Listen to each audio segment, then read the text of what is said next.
कंटिक शुभमणि विराजित कंटिक शुभमणि विराजित कंटिक शुभमणि विराजित सुंदर ते गाण उभा विठेवर सुंदर ते गाण उभा विठेवर करकटावरी ठेवूनिया करकटावरी ठेवूनिया सुंदर ते गाण उभा विठेवर सुंदर ते गाण उभा विठेवर करकटावरी ठेवूनिया करकटावरी ठेवूनिया तुका मने माझे ती सर्व सुख तुका मने माझे ती सर्व सुख तुका मने माझे ती सर्व सुख पाहि हती मुख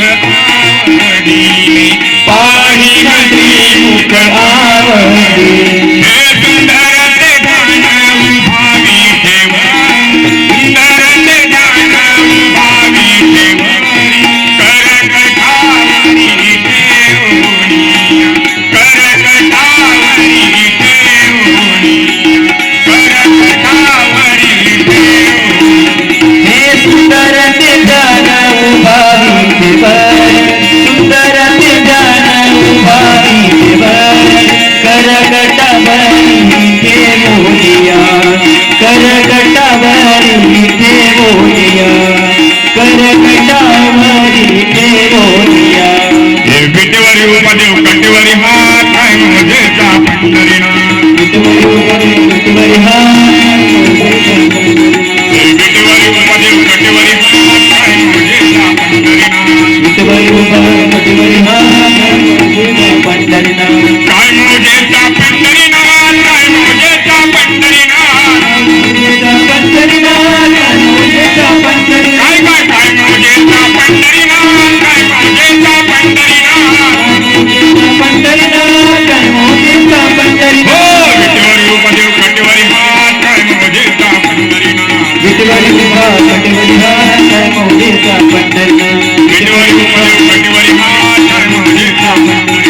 विटेवरी उपदेव कटेवरी हात काय मोजेचा पंढरीनाथ पुंडलीक वरदा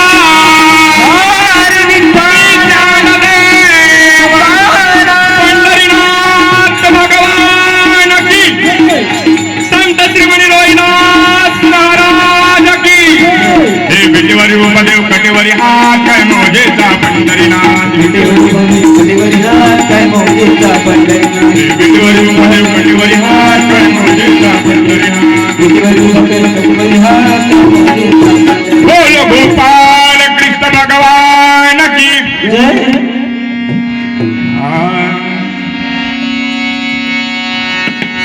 आपण संताचा पुरावा आहे की भरतखंडे नरदेह प्राप्ती हीच परम भाग्याची संपत्ती काय म्हणतात संत आणि ह्या भारतामध्ये जन्माला आलो आपले अहोभाग्य आहे आणि भारतामध्ये आल्या नाही तर आपण ह्या महाराष्ट्रामध्ये जन्माला आलो आणि वंदनीय महाराज ह्या भारताचा वर्णन करतात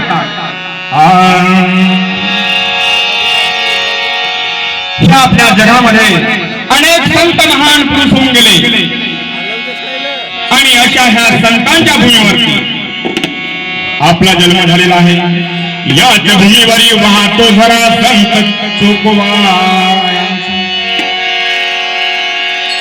आणि परम भाग्याची प्रतिपत्ती म्हणजे आपण ह्या महाराष्ट्रात आणि महाराष्ट्रात का तर या महाराष्ट्रामध्ये माझ्या जिजाऊ मातेचा सुपुत्र छत्रपती शिवाजी महाराज यांच्या पदस्पर्शाने चरणराजाने हा पवित्र झालेला महाराष्ट्र आणि अशा महाराष्ट्रामध्ये माझा आणि तुमचा सुद्धा जन्म झालेला आहे म्हणून आपलं अहोभाग्य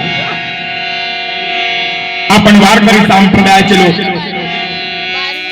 आणि वारकरी संप्रदायाच्या अनुसार आपण पहिला अभंग रूपाचा दुसरा भगवंताच्या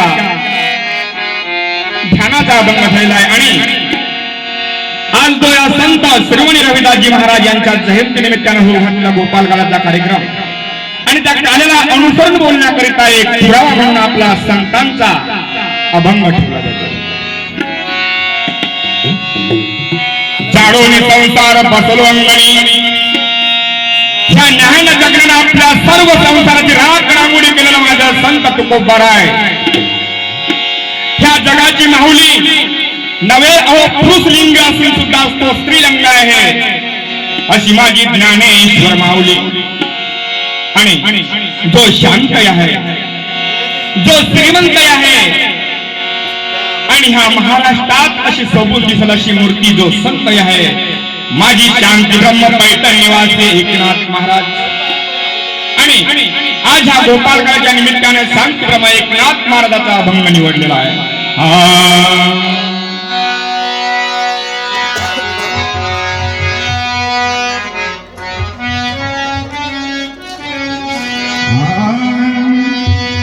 तेने वेदियले मन, तेने वेदियले मन, तेने वेदियले मन, तेने वेदियले मन, तेने वेदियले मन, तेने वेदियले मन.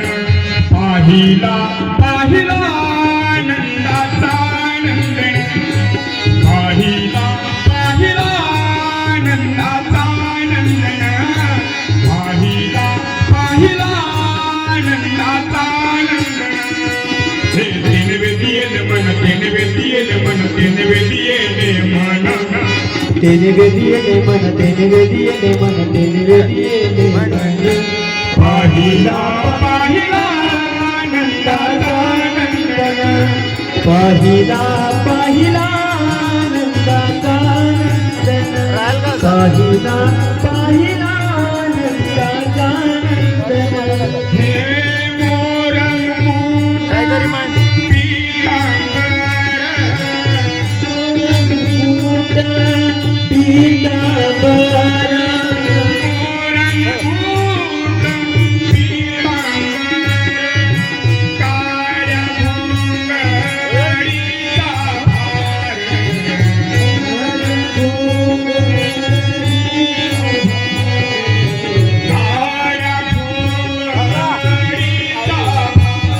हे तेने वेदियले मन, तेने वेदियले मन, तेने वेदियले मन, तेने वेदियले मन, तेने वेदियले मन, तेने वेदियले मन. पाहिला पाहिला आनंदाचा आनंद, पाहिला पाहिला आनंदाचा आनंद, पाहिला पाहिला आनंदाचा आनंद. तेने वेदियले मन, तेने वेदियले मन, तेने वेदियले मन, तेने वेदियले मन, तेने वेदियले मन, तेने वेदियले मन. पाहिला पाहिला आनंदाचा आनंद, पाहिला पाहिला आनंदाचा आनंद, पाहिला पाहिला आनंदाचा आनंद.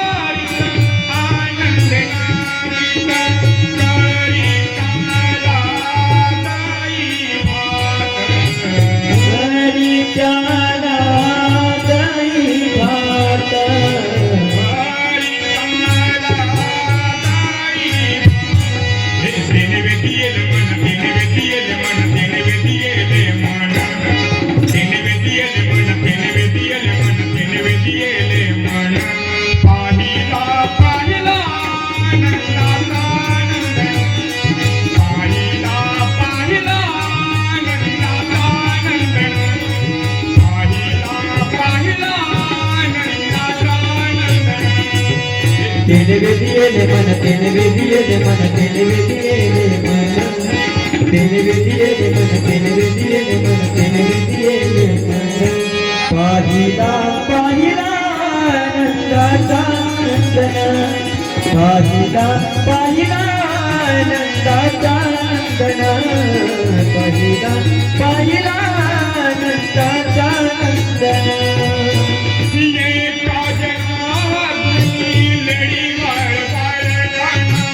एक दिवाण बाळकाना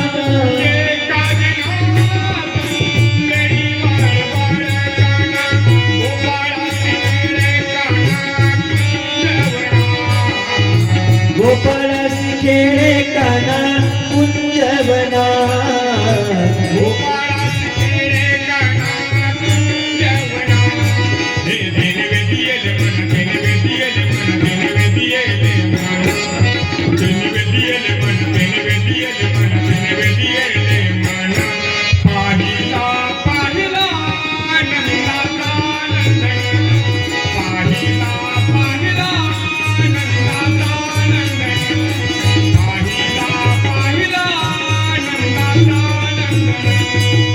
तेने वेदियेले मन तेने वेदियेले मन तेने वेदियेले मन तेने वेदियेले मन तेने वेदियेले मन तेने वेदियेले मन पाहिला पाहिला नंदाचा नंदन पाहिला पाहिला नंदाचा नंदन पाहिला पाहिला नंदाचा नंदन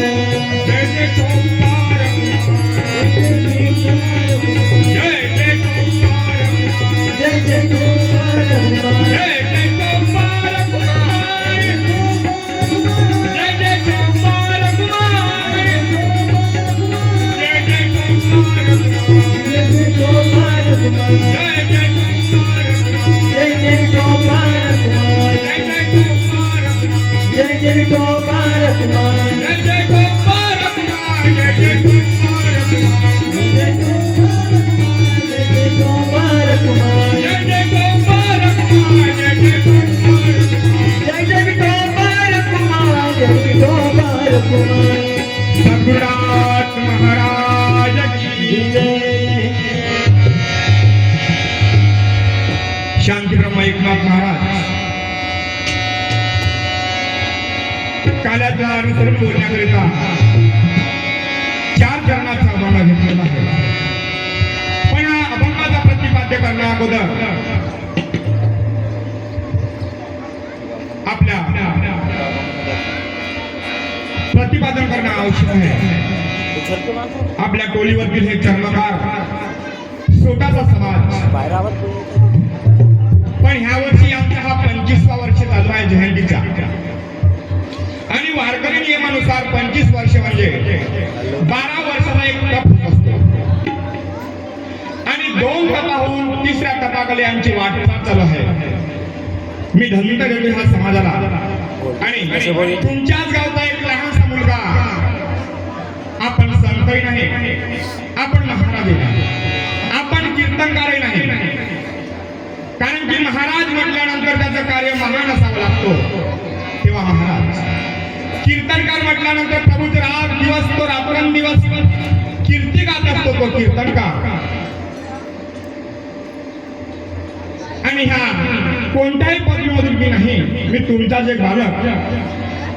आणि एक उदाहरण आहे जुन्या लोकांचा की गावच्या कुत्र्याला सामोरचा नाही बोलत, पण काय असो की मला ह्या आमच्या गावामध्ये काही ना काहीतरी विचारतात. आणि हे माझ्या ह्या गावातील चर्मकार समाजाचे एक उदार अंतकरणाचं वाक्य म्हणून मी त्याचे मोठेपणा समजतो.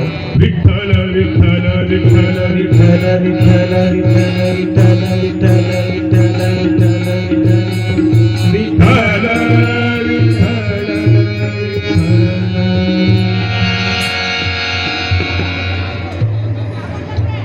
माझे शांतीब्रह्म एकनाथ महाराज आपल्या अभंगामध्ये म्हणत आहेत की तेने वेदी येले मन तेने वेदी येले मन तेने वेदी येले मन आणि पाहिला पाहिला नंदा. आपण या भूतलावरती जन्माला आलो, सुंदर असं नारदेह माझ्या प्रभूने दिलं. आज माझे संत शिरोमणी रविदास बाबा यांची जयंती. काल आमचे वैराग्य मूर्ती गाडगे बाबा यांची जयंती.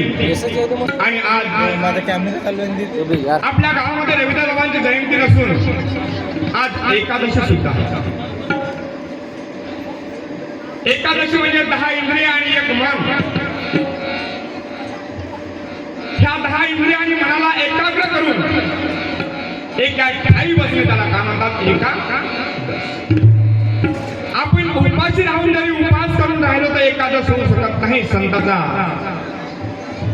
हा पुरावा आहे की 10 इंद्रिय आणि एक मन ह्या सर्वांना एकत्र करून करतो तो एकादश. आणि आज गोपालकाळाच्या निमित्तानं हो घातलेला हा अभंग आमचे शांती ब्रह्म एकनाथ महाराज सांगतात की माझे मन त्याने वेधलेलं आहे आणि ते वेधलेल्या मनाकरिता ह्या डोळ्याने पाहिल्यानंतर कुणाला पाहिला पाहिला आनंदाचा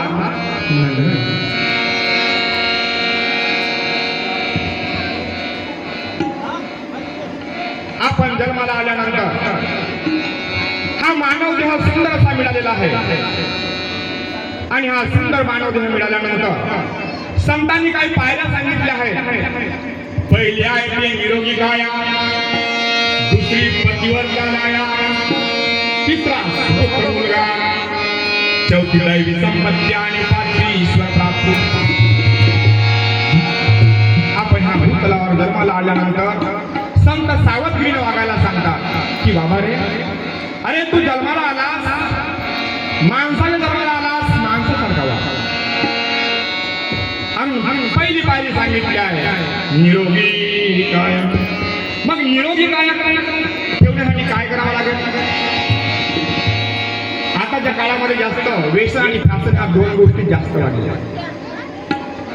हो, पहिल्या काळामध्ये आमची आई म्हणा, माझी आजी इतकाला लंबा ब्लाउज किंवा जुन्या लोक छान करून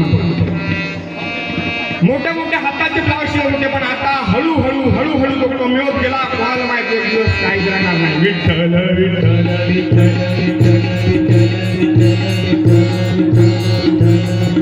विठ्ठल विठ्ठल विठ्ठल विठ्ठल. पहिला शासन आणि दुसरा आहे व्यसन. काही लोक व्यसनाच्या अधीन झालेला आहे. ह्या सुंदर अशा नरदेहाला अहो सर्पामध्ये विष असतो, पण त्या सर्पापेक्षाही हा माणूस विषारी झालेला आहे. जे नाही खायचं तो खातो, जे नाही प्यायचं तो पितो. आजपर्यंत माझे संत महात्मे सांगत आले आहे आणि वंदनीय महाराज सुद्धा सांगतात.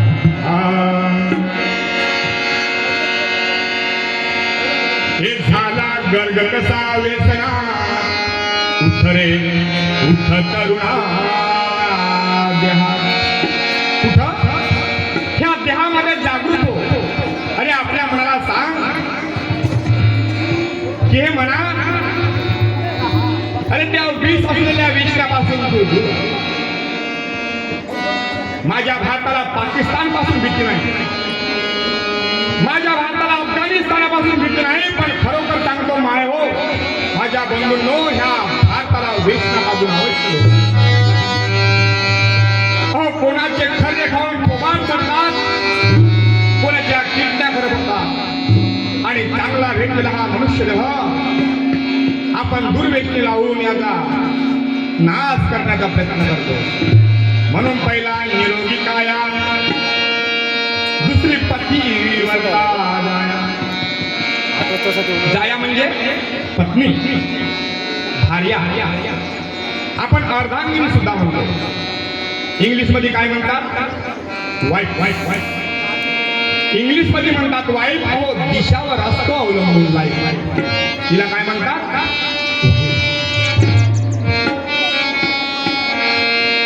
पत्नी ही पतिवर्ता असावी, पतिवर्ता नको. स्त्रीचे 4 प्रकार सांगितला. एक कदाट, दुसरी साध्वी, 3 सती आणि 4थी पतिव्रता. कदाट म्हणजे नवऱ्यावरती धावून चालतो, तिला काय म्हणतात? कदाट. आपल्या पतीचा मान ठेवत नाही, पतीची ऐकत नाही आणि पतीच्या शब्दावर शब्द चालून जातो. अहो, मारण्यापेक्षा शब्दाचा मार जास्त असतो. तिला काय म्हणतात? कदाट. दुसरे आहे साध्वी. साध्वी म्हणजे नवऱ्याला आणि देवाला एक समान समजते. तिला काय म्हणतात? साध्वी. तिसरी आहे सती, जे आपल्या पती जो सती जातो तिला काय म्हणतात? सती. आणि चौथी आहे ती पतिव्रता.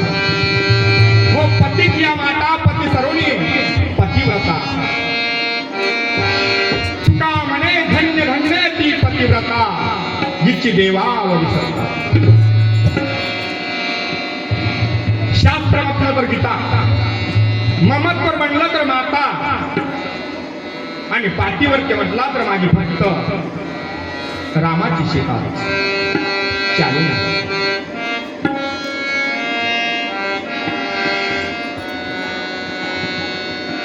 आणि पत्नी ही पतिव्रता असायला पाहिजे. आजकाल पुरुषांची पत्नी ऐकतच नाही. म्हणून माझे संत सांगतात दुनिया मेली या सवतीच्या पायी बायको नवऱ्याची ऐकत नाही. दुनिया मेली या सवतीच्या पायी बायको नवऱ्याची ऐकत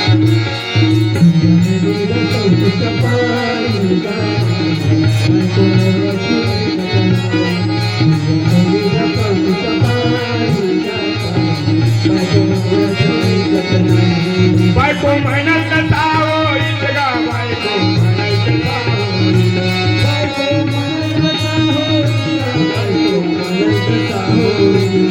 नवरा बनला भायाचा बस गा नवरा भायाचा नवरा पल्ला भायाचा बैल नवरा पल्ला भायाचा दुनिया मेली या चौथीच्या पायी गा पायी बायको नवऱ्याची ऐकत नाही.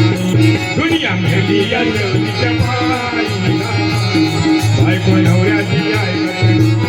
दुनिया मेली सौतीच्या पायी गा पायी बायको नवऱ्याचं ऐकत नाही.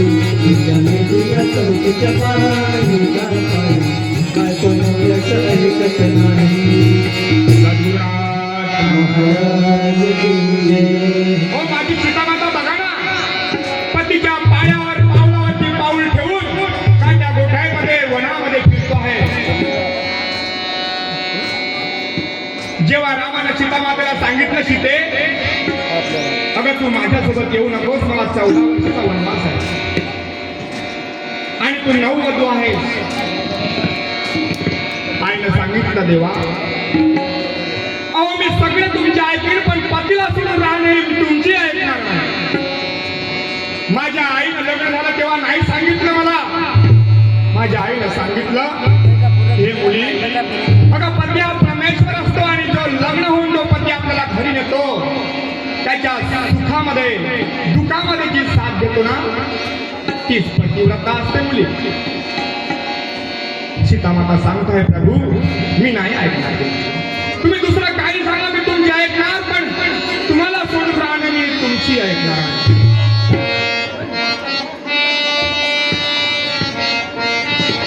जेव्हा गांधारीचं लग्न झालं, लग्न जोडलं तेव्हा गांधारीला राष्ट्र हे पती झाले.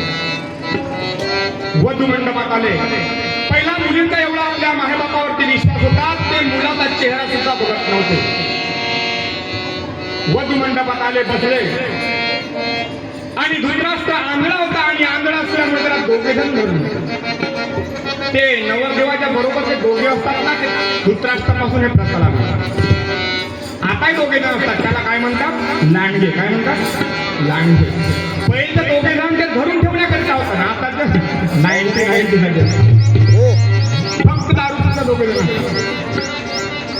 दिसत आहे ना बोबा दिसत आहे. त्या दोघांना माझी ते गांधारी आई विचारली आहे. बाकीचे नाही दिसले. अरे लोक दिसत ना यांना तुम्ही धरून का आणलं? म्हणतो मी येतो मग. तेव्हा ते दोघे जण सांगतात गांधारीला अगं तुझ्या पतीच्या डोळ्यांना काही दिसत नाही. खरंच काहीच नाही, काहीच नाही. त्यांचे नेत्रबिंदूच नाही आहे. तेव्हा गांधारी आईने ठरवलं माझा पती जर हा विश्व बघत नसेल तर मलाही या विश्वाला बघण्याचा काही अधिकार नाही. माझ्या गांधारी आईने आपला शेला बांधला आणि 4 बोलाची पट्टी आपल्या डोळ्याला बांधली आणि ते फक्त एकदाच सोडली तेव्हा त्या दुर्योधनाकरिता. पण तेही त्यांचा काल बिघडला माझ्या गोपाला. अशा मंडोधरी तारा सीता काही अशा पतिव्रता झाल्या आणि पत्नी पाहिजे असेल तर पतिव्रता निर्विकाया पतिव्रता दाया आणि पुत्र सुपुत्र मुलगा कसा पाहिजे सुपुत्र सुविचारी सुसंस्कारी अहो नालायक कोणाला बाप होण्यापेक्षा एका चांगल्या मुलाचा बाप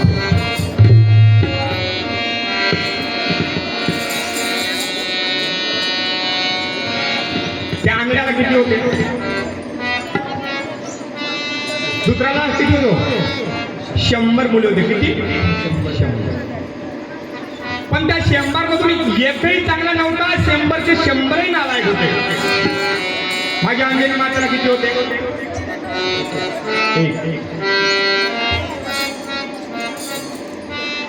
ध्रुव किती होते एकच माझ्या जिजाईचा शिवबा कसा होता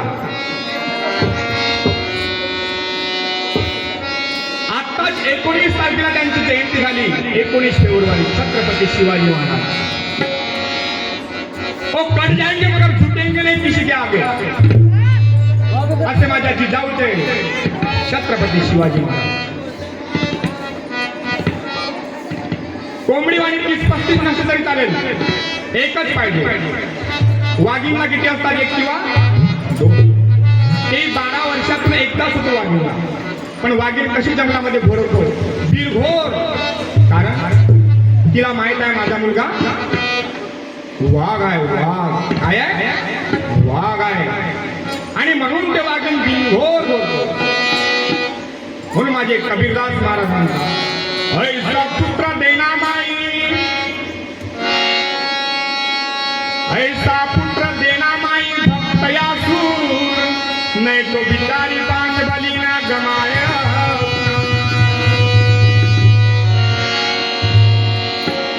काय म्हणतात आई मला असा पुत्र दे भक्त दाताया सूर भक्त परदानी भक्त असावा धर्मवीर संभाजी राजावानी सूर असावा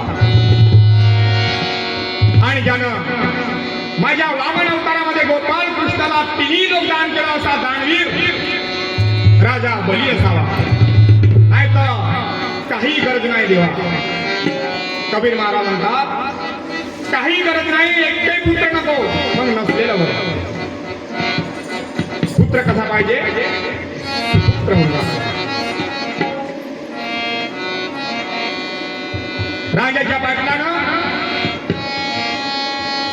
भर रस्त्यावरती एका तरुण मुलीला माझा बलात्कार केला आणि हे बातमी माझ्या छत्रपती शिवाजी महाराजांना कळाली बातमी कळल्याबरोबर आपल्या सैनिकांना सांगितलं जा आणि त्या राजाच्या पाटलाला घेऊन या सैनिक गेले आणि राजाच्या पाटलाला छत्रपती शिवाजी महाराजांसमोर हजर केले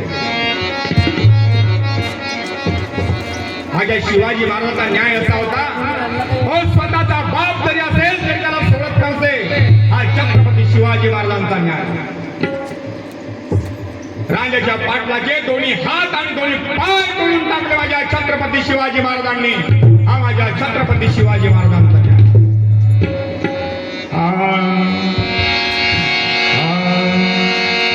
किंमत दिली दुधाची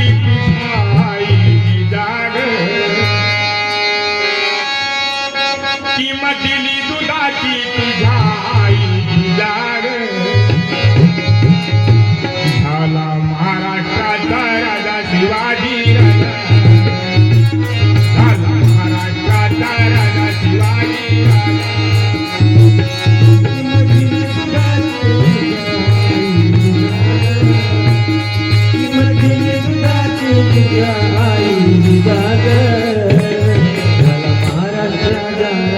शिवाजी राजा झाला महाराष्ट्राचा राजा शिवाजी राजा झाला महाराष्ट्राचा राजा शिवाजी राजा कसा न्याय होता मला छत्रपती शिवाजी महाराजांचा हात पाय तोडून टाकले आणि तो जरी नाही आज यायला असता तर हा भारतामध्ये महाराष्ट्रामध्ये बलात्कार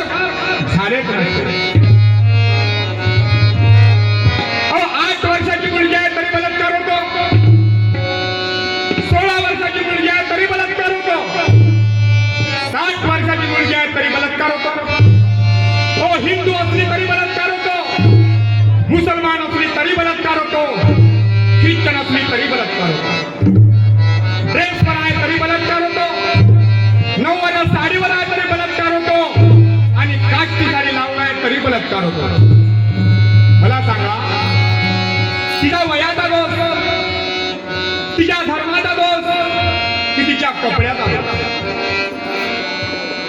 सांगा ना. लहान मुलगी तिच्या वयाचा दोष, हिंदू आहे म्हणून तिच्या धर्माचा दोष, का ती नऊवारीत आहे म्हणून तिच्या साडीचा दोष? तिच्या वयाचाही दोष नाही, अहो तिच्या धर्माचाही दोष नाही आणि तिच्या कपड्याचा दोष नाही. आपल्याला हा बरबडलेला वासने बरबडलेला आमच्या नजरांचा दोष आहे. ह्या नजरांचा दोष आहे, ह्या नजरांचा दोष आहे. आम्हाला कोणी चांगली दिसतच नाही या डोळ्यांना. फक्त शिवछत्रपती शिवाजी महाराजांची आम्ही जयंती साजरी करतो. एका जणाच्या गाडीवर वाचलो, राजे तुम्ही लवकर या. माझा मत आहे बिलकुल नको या, बिलकुल यावं नाही महाराज. हो, ज्या मुखाने या छत्रपती शिवाजी महाराजांचं नाव घ्यावं, अरे त्या मुखाने दारू द्यावी का?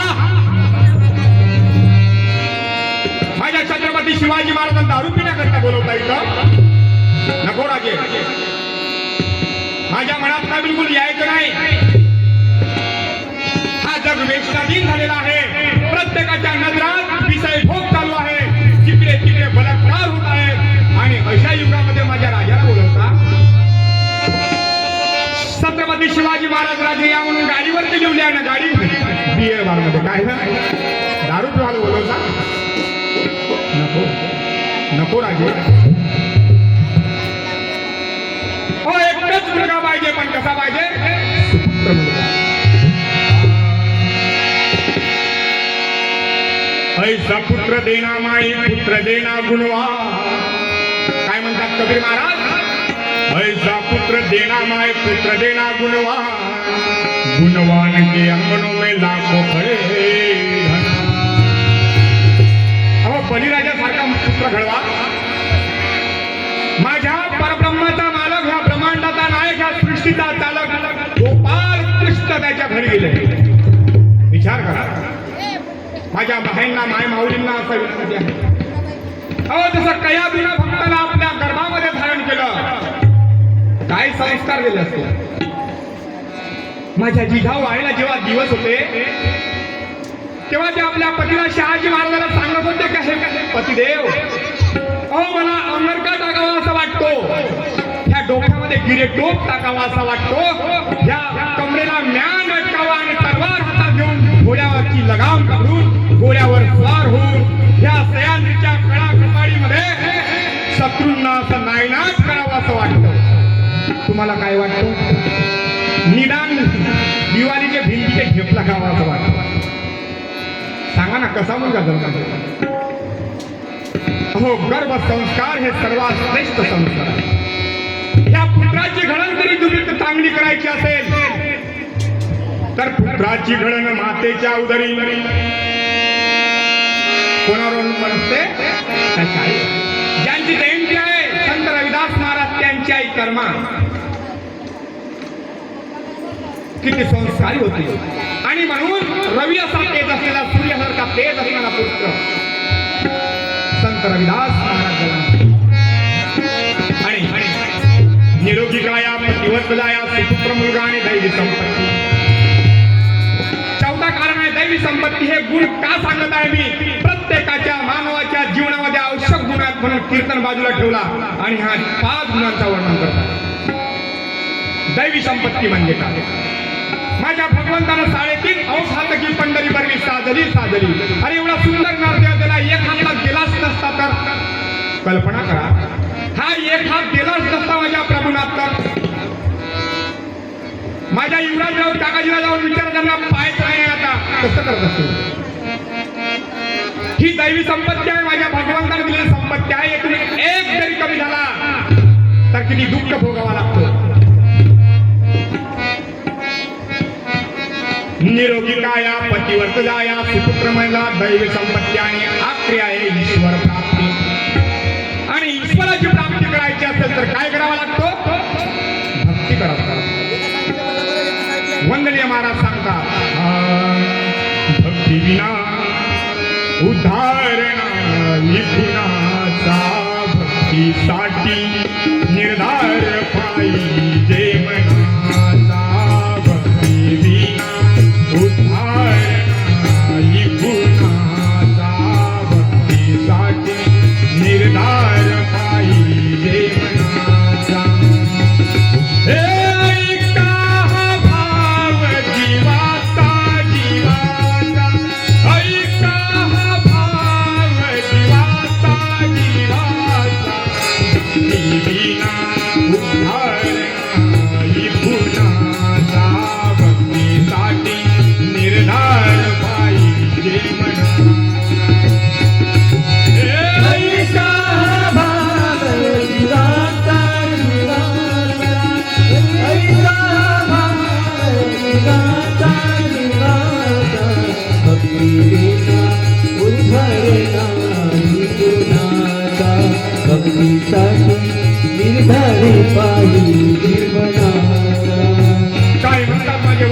महाराज मानवा, अरे तुला ईश्वराची प्राप्ती करायची असेल तर भक्तीची जोड पाहिजे.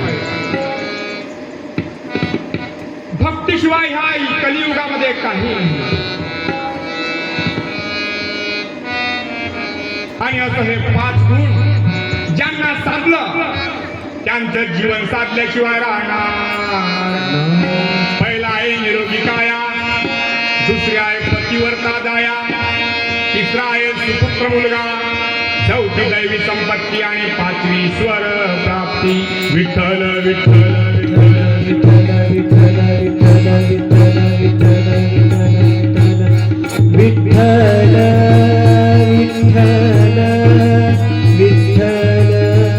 विठ्ठल विठ्ठल विठ्ठल विठ्ठल विठ्ठल सद्गुरुनाथ महाराज की जय. तेने वेदी येले मन, तेने वेदी येले मन, तेने वेदी येले मन, पाहिला पाहिला नंदाचा. उग्रसेन राजाचा मुलगा कंस, सूरसेन राजाचा मुलगा वसुदेव आणि देवक राजाची मुलगी देवकी. देवकी आणि कंसाचं इतका जीवापार प्रेम होतं. अहो सगळा भाऊ एका बहिणीवरती प्रेम करू शकत नाही असं प्रेम. चुलत भावंडे होते पण प्रेम जरी पाहाल तर सगळे भाऊ करत नाही असा प्रेम. त्यांनी वसुदेवाला वर शोधलं आणि माझ्या देवकी आईला वसुदेवाला समर्पित केलं. दोघांचं लग्न थाटामाटामध्ये झालेलं आहे आणि त्या लग्नाची व्रात जात असताना त्या रथाचा सारथी स्वतः मथुरा नरेश कंस आणि आनंदामध्ये आपल्या बहिणीची आणि भाटव्याची स्वारी बहीण जावयाची व्रात नेत असताना आकाशवाणी झाली. अरे म्हणे कंसा, अरे ज्या आनंदामध्ये हा देवकीला नेऊन देत आहेस ना, अरे त्याच तुझ्या बहिणीचा 8वा मुलगा तुझा घात केल्याशिवाय राहणार. आणि कंस राजा आनंदात असून सुद्धा त्याला आकाशवाणी झाल्याबरोबर क्रोध आला आणि क्रोध आल्यानंतर आपल्या कमरेचा खड्ग काढला आणि देवकीला मारला. एवढ्यामध्ये माझ्या वसुदेवानं कंस राजाचा हात धरला. म्हणे राजे, अहो तुम्ही काय करीत आहात? कंस म्हणतो, अरे मूर्खा, अरे जे आकाशवाणी आता झालेली आहे ते काय तुला ऐकू नाही आलं? वसुदेवानं हात जोडलं. राजे, अहो आकाशवाणी तुम्ही ऐकली, मी ऐकली, पण आकाशवाणी म्हणत आहे की देवकीच्या 8व्या मुलापासून तुम्हाला धोका आहे, देवकीपासून नाही ना. पण कंस ऐकत नव्हता. वसुदेवाने विनंती केली, हे राजे, मी तुम्हाला वचन देतो, देवकीला मारू नका. अहो जिला जी पुत्र होतील ना ते सर्व पुत्र मी तुमच्या स्वाधीन करेल, पण तुमच्या बनीला जिवंत मारू नका. अहो तुम्ही सूर आहात, वीर आहात, तुम्ही जर या स्त्रीला माराल तर तुम्ही स्त्री हत्यारा म्हणून तुम्हाला घोषित करतील. कंसाच्या मनामध्ये दया आली, सोडलं आणि देवकी आणि वसुदेव आपल्या भूमी निघून गेले. 2 वर्षानंतर 9 महिने 9 दिवस पूर्णत्वास येऊन यांना सुंदर असा मुलगा झाला. माझ्या आईचा जीवापार प्रेम आणि मुलावर किती प्रेम असते ते सर्व माझ्या माऊल्यांना माहित नाही, काय सांगायचं गरज नाही. वसुदेवाने बोललेलं शब्द त्यांचं वसुदेवांच्या ध्यानात होतं आणि देवकी मातेला म्हणत आहे, अगं माझे बोललेले वचन पूर्ण करायचं आहे, कोशिश दे माझ्याकडे. माझी आई द्यायला तयार नव्हती. वसुदेवानं समजवलं, अगं याला जर तुला दिलेस तर तुझा मृत्यू निश्चित आहे, म्हणून हे गादिल्याला सोपवून दे. पकडलं आणि कंसाकडे त्याच्या दरबारामध्ये वसुदेवानं आपल्या त्या शिशूला घेऊन कंसाजवळ गेलेले आहे आणि सांगत आहे, महाराज हे घ्या, तुम्हाला जे माझे वचन दिले होते ते पूर्ण करण्यास मी या लहानशाला घेऊन आलेला आहे. कंसाला दया आली. अरे म्हणे, मला काही हा पहिल्यापासून तर धोकार नाही, 8व्या पासून. वसुदेवा तू याला वापस घेऊन जा. वसुदेवाने म्हणलं, मला एक सांगू इच्छितो की कंस हा राक्षस होता का देव होता? कंस हा राक्षस होता की देव होता? राक्षस होता. आणि त्या राक्षसाच्या मनामध्ये सुद्धा दया उठवली. अहो, तो कंस जन्मलेले मुला मारत होता, पण ह्या काळामध्ये गर्भात मुली मारताय. सांगा राक्षस कोण? अहो, कंस हा राक्षस होता, पण आपण महाराक्षस आहोत. काय महाराक्षस? त्या राक्षसा इतकी सुद्धा आम्हाला बुद्धी नाही आहे. तो आपल्या बहिणीच्या जन्मलेल्या मुलं मारत होते, पण आम्ही गर्भामध्येच गर्भपात करतो. आणि मुलगा वापस गेल्यानंतर इकडे पुण्य सारावया यांचे पाप झाले पाहिजे म्हणून माझे नारद मुनीचा आगमन झालेला आहे.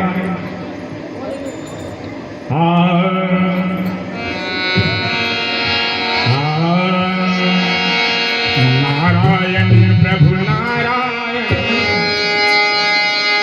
नारायण प्रभु नारायण, कैलासपति कैलासपति कैलासपति नारायण नारायण नारायण प्रभु नारायण, कैलासपति श्रीधरा, कैलासपति श्रीधरा, कैलासपति श्रीधरा. विश्वव्यापी तू महेश्वरा, विश्वव्यापी तू महेश्वरा, विश्वव्यापी तू, विश्वव्यापी तू, विश्वव्यापी तू, विश्वव्यापी तू महेश्वरा, महेश्वरा. नारायण प्रभु नारायण, नारायण प्रभु नारायण, कैलासपति श्रीधरा, कैलासपति श्रीधरा, कैलासपति कैलासपति श्रीधरा, कैलासपति श्रीधरा, कैलासपति श्रीधरा. नारायण नारायण नारायण नारायण नारायण. अहो राजे, तुम्ही काय करून राहिले हे? कंस म्हणतो, काय मुनी, कसं काय येणं झालं? अहो, तुम्ही घात करीत आहात. देव एवढे दृष्ट असतात ते आपल्या काळात कुणालाही समजत नाही. कंस म्हणतो, मला काही कळलं नाही. अहो, देव ही गुह्य गोष्ट करू देत नाही. तुम्ही विचार करा. नारदानं हे मोठा उभं केला आणि म्हणे माप, इकडे मापलं तरी हा आठवा येतो आणि इकडून मापल्यानंतर हा आठवा येतो. कंसाला नारद मुनीने कन्फ्यूज केलं आणि नारदाची बातमी ऐकल्यानंतर कंसाचा कसा तळपायचा मस्तकाला गेले. कारण का विनीत काल विपरीत, विनाशकाल उत्पन्न झाला याला. आणि याने शिपायाला बोलवलं. नारदाला कळलं, म्हणले आता कंसाच्या मनामध्ये वनवा लागलेला आहे. नारद निघाले आणि शिपायाला आवाज देऊन सांगितलं, अरे म्हणे वासुदेवाच्या मुलाला घेऊन या. शिपाई गेले आणि माझ्या देवकाळच्या मांडीवरती तो लहान शिशू खेळत आहे. आणि ह्या शिपायानं त्याला हाताला बेमुरवतीला किसला आहे. वसुदेव म्हणतो, अरे काय झालं? आत्ताच तर राजे साहेबांनी वापस केलं आणि अचानक काय झालं? म्हणजे ते मला माहित नाही, राजाने आणायला सांगितलं.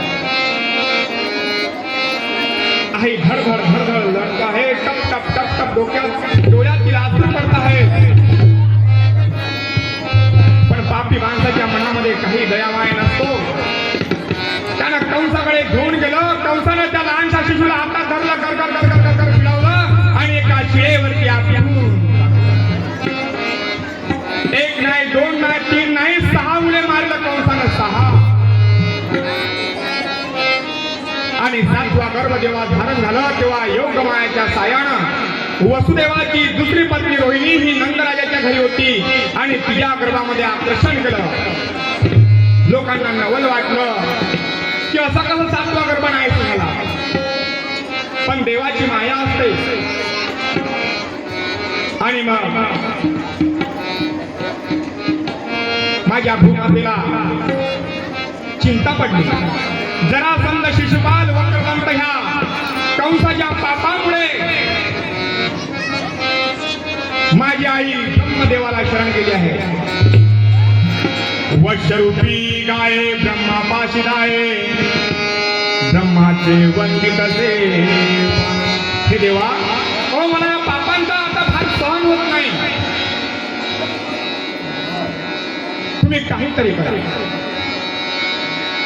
ब्रह्मदेवाने सांगितलं, अहो आपल्याला विष्णूकडे जायचं आहे. सर्व देव देवता, धरती माता विष्णू भगवंताकडे गेलेले आहेत आणि विष्णूला सांगत आहेत की हे देवा, आणि विनवणी करतात, श्री अनंता मधुसूदना पद्मनाभा नारायण जगत व्यापका जनार्दना, हे सकल देवाद देवा कृपाळू बाजी केशवा, महानंदा महानुभवा सदा शिवा. हे देवा, हे दीनदयाल करुणा सागर, तुझ्याशिवाय कोणी काय करू शकत नाही. प्रभूनं सांगितलं, तुम्ही चिंता करण्याची काही गरज नाही. आणि माझा प्रभू योजना आखतो आहे आणि मित्रमंडळ तयार करायचं असेल तर एका दोघांना होत नाही.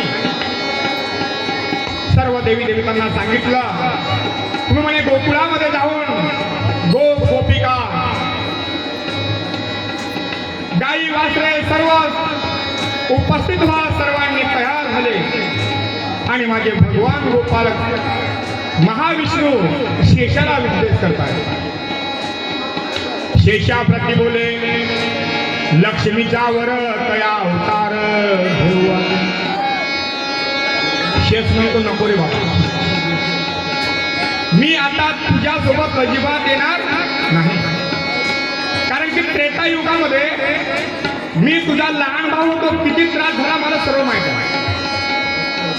अरे तुम्ही दोघेही सीता मातेसोबत केळी काढल्या, सेब काढल्या, सर्व चिपुगी सर्व खाल्ल्या ना. म्हणे 14 वर्ष मला वनवास उपास राहिला.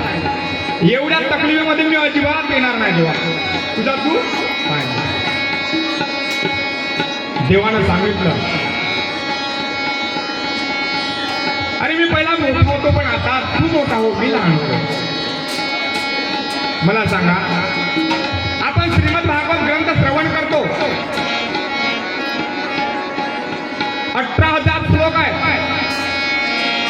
365 अध्याय आहे आणि 12 स्कंद. ह्या श्रीमद भागवतात एखादी ओवी सांगा की माझ्या गोपाळ कृष्णानं बलरामाचं ऐकलंय. लई भागवत ऐकता तुम्ही. मला सांगा, त्या 18,000 श्लोकामध्ये एक तरी श्लोक भगवान गोपाळ कृष्णानं बलरामाचं ऐकलं असं आहे का? नाही. अहो, तो चतुरासूर म्हणी रूप लावण्याची खाणी, तो असा भगवंत आहे सगळ्याच्या वरचढ. आणि तो कसा ऐकल हो ठरलं. आणि 7वा गर्भ हा रोहिणीच्या गर्भामध्ये आकर्षित होऊन 8व्या गर्भाची तयारी झालेली आहे. आणि माझा भगवंत जन्मास येईल म्हणून सर्व झाडे झुडपे प्रफुल्लित झाले. पावसानं सुंदर अशी सुरुवात, नदी नाले तलाव सर्व भरून उफाळून गेले आहेत. मला सांगा, अहो, एखाद्या मुलगा जरी जन्मास यायचा असेल तर त्या आईचा चेहरा असा गोरापान दिसतो, सुंदर दिसतो.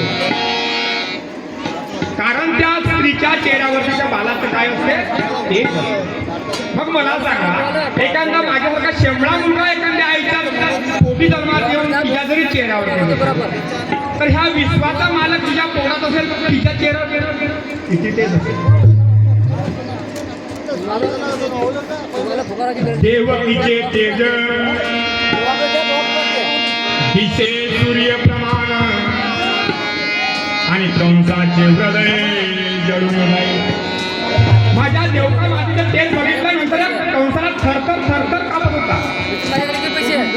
ज्याच्या मनामध्ये कळालं की माझा वैरी आता जन्माला येत आहे आणि 8वा गर्भ 9 महिने 9 दिवस पूर्ण सुवास रोहिणी नक्षत्र आहे, अष्टमीचा दिवस आहे आणि रात्री 12 वाजले आहे आणि माझ्या गोपाळ कृष्णाला जन्माची वेळ आलेली आहे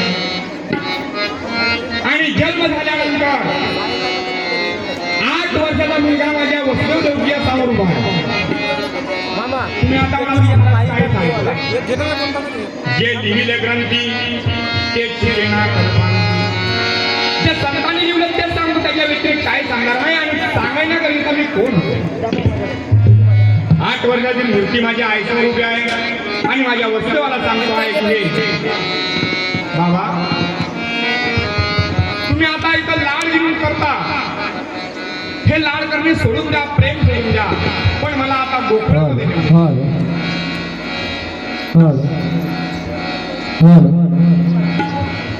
आणि देवकाई इतका प्रेम करतो आहे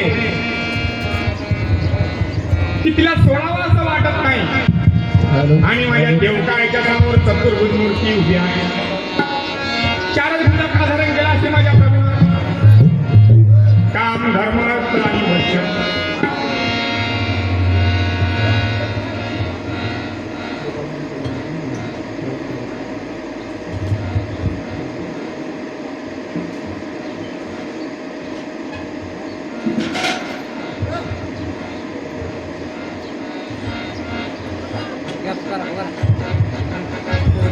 हॅलो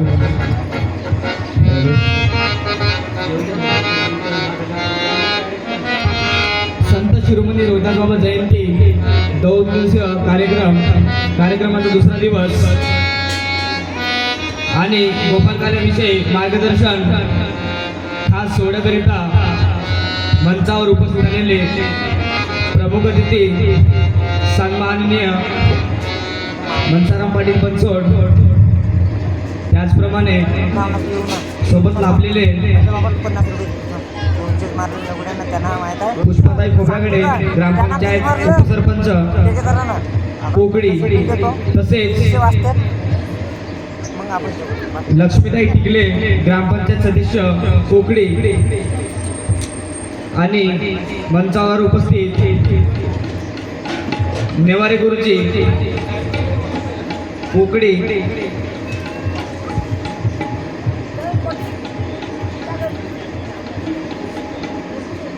आणि तसेच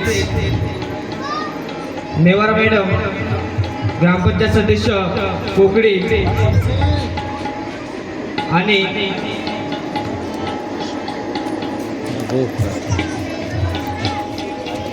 या सर्वांचे मी